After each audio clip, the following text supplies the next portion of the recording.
इस समय श्री राजेंद्र दास जी महाराज की श्रीमद् भागवत कथा 1 जुलाई से 13 जुलाई 2026 तक गीता भवन 3 नंबर स्वर्गाश्रम ऋषिकेश में चल रही है। यहाँ कथा का समय प्रतिदिन दोपहर 3:30 से शाम 6:30 तक का है। वृंदावन, जहाँ की धूल में भी राधा नाम गूंजता है, इसी पावन धरा पर एक ऐसी दिव्य विभूति निवास करती है जिन्हें देखने पर साक्षात द्वापर युग के किसी परम तपस्वी ऋषि की अनुभूति होती है। चौड़ा आभायुक्त ललाट, आँखों में अगाध करुणा और वाणी में साक्षात माँ सरस्वती का वास। हम बात कर रहे हैं अनंत श्री विभूषित मलूक पीठाधीश्वर पूज्यपाद स्वामी राजेंद्र दास जी महाराज की। भाद्रपद का पवित्र महीना, जो स्वयं भगवान श्री कृष्ण के प्रकटोत्सव से पावन हो जाता है, इसी पावन माह की शुक्ल पक्ष की पंचमी को, जिसे हम ऋषि पंचमी के नाम से जानते हैं, हमारे हृदयों को आनंदित करने और इस धरा को आशीर्वाद देने के लिए श्री महाराज जी का प्राकट्य हुआ। आज सोशल मीडिया और कथा पंडालों में उनके लाखों भक्त उमड़ते हैं, लेकिन इस चमचमाती प्रसिद्धि के पीछे एक कड़ा तपस्वी, शास्त्रों की प्रकांड विद्वता और एक प्रामाणिक आध्यात्मिक यात्रा छिपी है। आइए जानते हैं महाराज जी के जीवन के वो दिव्य, ऐतिहासिक और प्रामाणिक प्रसंग जो आपके हृदय को भाव विभोर कर देंगे। महाराज जी का जन्म मध्य प्रदेश के टीकमगढ़ के पास आचारा गांव में हुआ था। उनका परिवार अत्यंत दिव्य और संस्कारी था। उनके पिता पंडित श्री रामस्वरूप जी पांडे अत्यंत गुणी, परम धर्मनिष्ठ, प्रखर विद्वान और संतों के अनन्य भक्त थे। वे स्वयं श्री भक्तमाल के साथ संस्कृत शास्त्रों का नियमित पाठ और श्री रामकृष्ण कथा के सत्संग प्रवचन दिया करते थे। महाराज जी की माता श्रीमती ब्रजलता देवी साक्षात वात्सल्य और भक्ति की प्रतिमूर्ति हैं। इस दिव्य परिवार पर भगवान की कृपा का एक अद्भुत संयोग देखिए। महाराज जी के माता पिता ने श्री वृंदावन के पूज्य भगवान अनंत श्री विभूषित श्री गणेश दास जी भक्तमाली जी महाराज से वैष्णव दीक्षा प्राप्त की थी। जिस समय दीक्षा का यह पावन प्रसंग चल रहा था, उस समय श्री महाराज जी की माता अपने दूसरे पुत्र के गर्भ से थीं, यानी गर्भ में रहते हुए ही महाराज जी को अपने परम गुरुदेव की कृपा और दीक्षा प्राप्त हो चुकी थी। यही भाग्यशाली पुत्र हमारे प्रिय गुरु, मित्र, दार्शनिक और मार्गदर्शन स्वामी राजेंद्र दास जी महाराज के रूप में प्रकट हुए। कहते हैं कि गुरु और शिष्य का नाता जन्मों जन्म का होता है। परम सद्गुरुदेव श्री भक्तमाली जी महाराज अपने बचपन में 2 बार घर से भागकर काशी में संस्कृत सीखने गए थे और स्थानीय विद्यालय छोड़ दिया था। पहले प्रयास में वे सफल नहीं हुए, लेकिन दूसरे प्रयास में वे भागने में कामयाब रहे और नैमिष क्षेत्र के पास स्थित अपने गांव कुर्सी से पैदल चलकर वाराणसी पहुंच गए। ठीक ऐसा ही एक अद्भुत और रहस्यमयी संयोग युवा राजेंद्र दास जी के जीवन में भी घटित हुआ। एक विशेष घटना के कारण उन्होंने अपने स्थानीय विद्यालय में पढ़ाई छोड़ दी और दृढ़ता से अपने पिता से कहा, मैं अब उस स्थान पर पढ़ने नहीं जाऊंगा। उनके इस अचानक लिए गए निर्णय से पूरे परिवार में गहरी चिंता फैल गई कि अब बालक का भविष्य क्या होगा। लेकिन जहाँ मानवीय सोच समाप्त होती है, वहाँ से श्री हरि की कृपा शुरू होती है। वृंदावन से साक्षात सद्गुरुदेव श्री भक्तमाली जी महाराज का आगमन हुआ और उन्होंने परिवार की सारी चिंता पल भर में दूर कर दी। उन्होंने बालक के भीतर छिपे आध्यात्मिक तेज को देखा और तुरंत निर्णय लिया, मैं इन्हें आगे की पढ़ाई के लिए अपने साथ वृंदावन ले चलता हूँ। एक उच्च कोटि के रामानंदी संत द्वारा युवा राजेंद्र दास जी को अध्ययन के लिए वृंदावन भेजना साक्षात श्री रामकृष्ण की एक अनूठी और पूर्व नियोजित कृपा थी। परंतु श्री वृंदावन जाने से पहले अपने गांव में प्रवास के दौरान श्री महाराज जी को लगभग 1 वर्ष तक पूज्यपाद श्री स्वामी शरणानंद जी महाराज के पवित्रतम संरक्षण का परम सौभाग्य प्राप्त हुआ। स्वामी शरणानंद जी महाराज कोई साधारण संत नहीं थे। वे शंकराचार्य ज्योतिपीठाधीश्वर श्री ब्रह्मानंद सरस्वती जी महाराज के सीधे शिष्य और महान संत श्री स्वामी करपात्री जी महाराज के गुरु भाई थे। वे संन्यास धर्म में इस कदर दृढ़ थे कि धन और स्त्री के प्रति आकर्षण से पूर्णतः विरक्त थे और उस युग के सभी महान संत उनका हृदय से आदर करते थे। ऐसे कड़े सन्यासी की छत्र छाया में रहकर युवा महाराज जी के वैराग्य की नींव और भी ज़्यादा मजबूत हो गई। उन दिनों उनके दीक्षा गुरु सद्गुरुदेव श्री भक्तमाली जी महाराज वृंदावन की सुप्रसिद्ध सुदामा कुटी में रहकर श्री भक्तमाल पर अपनी महान टीका लिख रहे थे। वहीं उन्होंने अपने इस नवदीक्षित शिष्य को वैष्णव परंपरा से दीक्षित किया, औपचारिक रूप से उन्हें अपने संरक्षण में स्वीकार किया और संस्कृत शास्त्रों की उच्च शिक्षा देनी शुरू की। यहीं पर इस प्रिय शिष्य का नाम राजेंद्र दास रखा गया। समय के साथ श्री भक्तमाली जी महाराज ने उन्हें निकटवर्ती खाक चौक के महान सिद्ध संत योगी राज श्री देवदास जी महाराज, जिन्हें ब्रज में श्री पहाड़ी बाबा के नाम से भी जाना जाता है, उनसे सन्यास की कठिन दीक्षा दिलाई।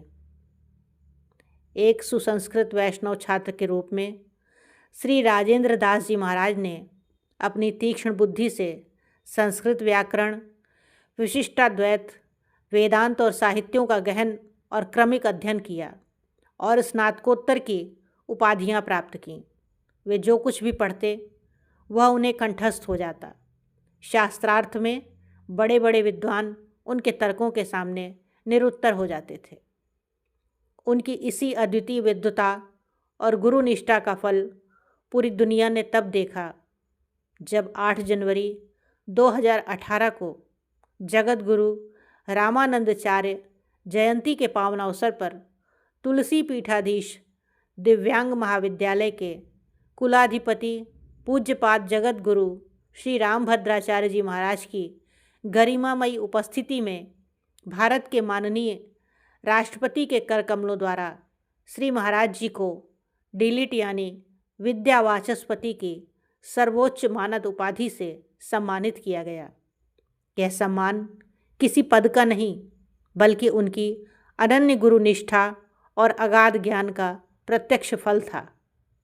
विद्यावाचस्पति की सर्वोच्च मानद उपाधि से सम्मानित किया गया। यह सम्मान किसी पद का नहीं बल्कि उनकी अनन्य गुरु निष्ठा और अगाध ज्ञान का प्रत्यक्ष फल था। वृंदावन का मलूक पीठ एक अत्यंत प्राचीन और प्रतिष्ठित पीठ है, जिसका इतिहास साक्षात संत मलूक दास जी महाराज से जुड़ा है। स्वामी राजेंद्र दास जी महाराज की गुरुनिष्ठा, उनकी निष्प्रहता, सेवा भाव और शास्त्रों पर असाधारण पकड़ को देखते हुए मलूक पीठ के तत्कालीन पीठाधीश्वर स्वामी श्री देवाचार्य जी महाराज अत्यंत प्रभावित थे। जब स्वामी देवाचार्य जी महाराज ने देखा कि राजेंद्र दास जी अब पूरी तरह से आध्यात्मिक रूप से परिपक्व हो चुके हैं और उनके भीतर पूरे संप्रदाय को दिशा दिखाने का सामर्थ्य है, तब उन्होंने उन्हें मलूक पीठ का उत्तराधिकारी घोषित किया। स्वामी देवाचार्य जी महाराज के साकेत गमन के पश्चात ब्रज के समस्त संतों, महंतों और महामंडलेश्वरों की उपस्थिति में 2007 की तो बात है, 2007 में ही तो मंदिर बना।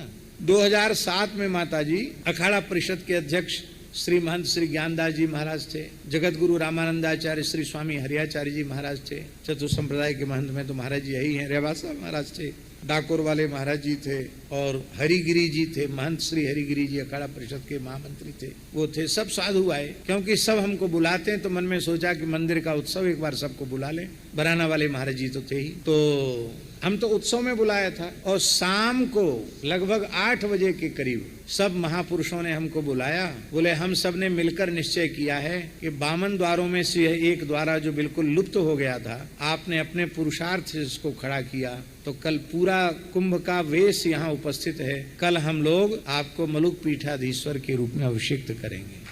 मैंने हाथ जोड़कर कहा, महाराज जी हम जैसे हैं वैसे ही रहने दीजिए, हमको पीठाधीश्वर नहीं बनना है। तो इतना सुनते ही श्री ज्ञानदास जी महाराज बोले और डाकोर वाले महाराज बोले, आप संतों की बात नहीं मानते तो हम लोग अभी सर्वोच्च मानद उपाधि से सम्मानित किया गया। यह सम्मान किसी पद का नहीं, बल्कि उनकी अनन्य गुरु निष्ठा और अगाध ज्ञान का प्रत्यक्ष फल था। मलुक पीठाधीश्वर के सर्वोच्च पद पर आसीन किया गया।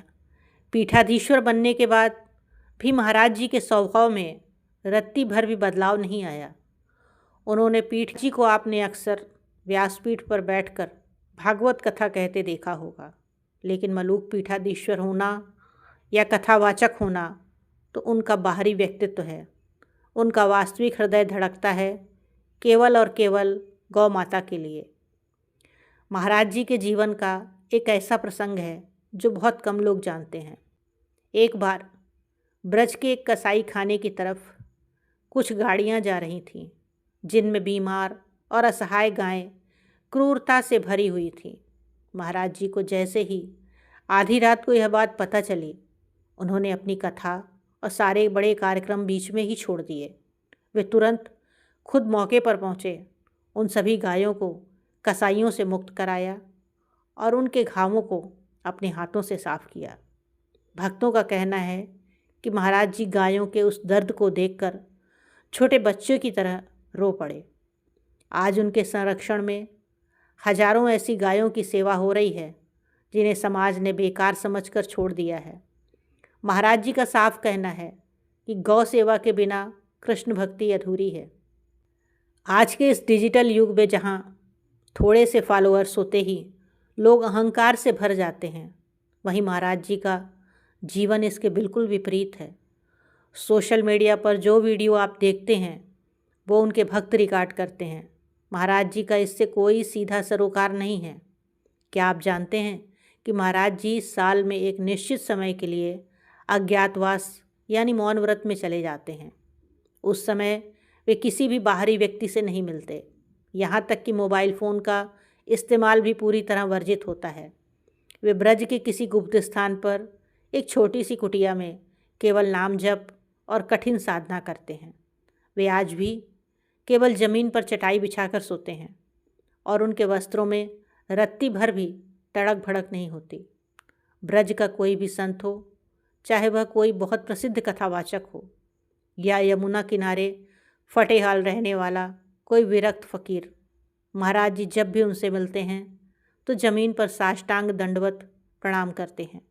वे कभी खुद को मलुक पीठाधीश्वर के बड़े पद के अहंकार में नहीं देखते, बल्कि स्वयं को ब्रज के संतों का तुच्छ दास मानते हैं। संत राजेंद्र दास जी महाराज केवल एक कथावाचक नहीं हैं, वे कलयुग के इस अंधकार में सनातन धर्म के एक ऐसे प्रकाश स्तंभ हैं जो हमें बताते हैं कि असली भक्ति, तपस्या, गौ सेवा और अविरल भगवत चर्चा क्या होती है। धन्य है यह ब्रजभूमि और धन्य है हम सब जो इस कालखंड में ऐसे महान संत की छत्र छाया में जी रहे हैं, उनकी कथाओं को श्रवण कर रहे हैं। आपको महाराज जी के जीवन का कौन सा प्रसंग सबसे ज़्यादा झकझोर गया? हमें कमेंट बॉक्स में ज़रूर लिखकर बताएं।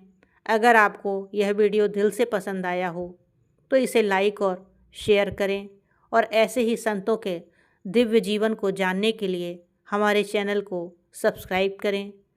बोलिए मलूक पीठाधीश्वर महाराज की जय। आप यह वीडियो कहाँ से देख रहे हैं कमेंट बॉक्स में अवश्य बताएं, ताकि हम आपका आभार प्रकट कर सकें। धन्यवाद।